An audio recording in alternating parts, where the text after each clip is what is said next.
Since October 18th of 2022, News Guild Local 38061, collectively published under Pittsburgh Union Progress, have been on strike against the Pittsburgh Post-Gazette and their parent company, Block Communications. Writers and other employees haven't had a contract since 2017.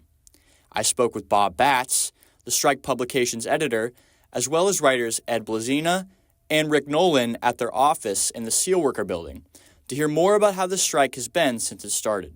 We were preceded 12 days earlier by the production unions at the newspaper. The drivers, the pressmen, the mailers, and the advertising workers went on strike over their own issues. We tried to walk a fine line where we could support them but wouldn't necessarily have to go on strike. We're part of the Communications Workers of America. Their rules don't really allow that to happen. So we scrambled, built up a modicum of support to go on strike, and by a narrow vote, we're on strike. My belief was that the strike is morally justified.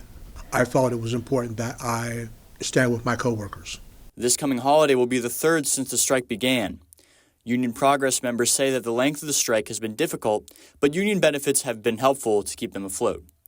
Each striking member of the News Guild receives $400 weekly. It really is mind-boggling. We are the longest strike ever in Pittsburgh, we're told.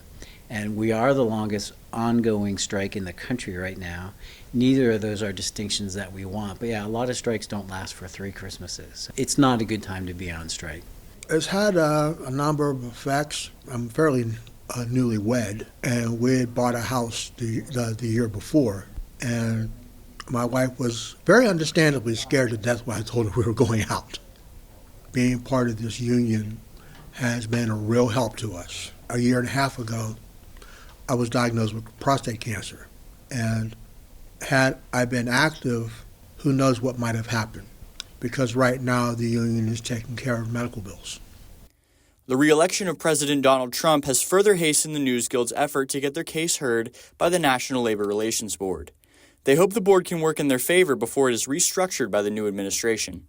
A lot of organized labor and labor unions were for the Democrats because they're for labor. The administration that's coming in has been very open about wanting to dismantle some of these agencies and laws that we're counting on to end our strike.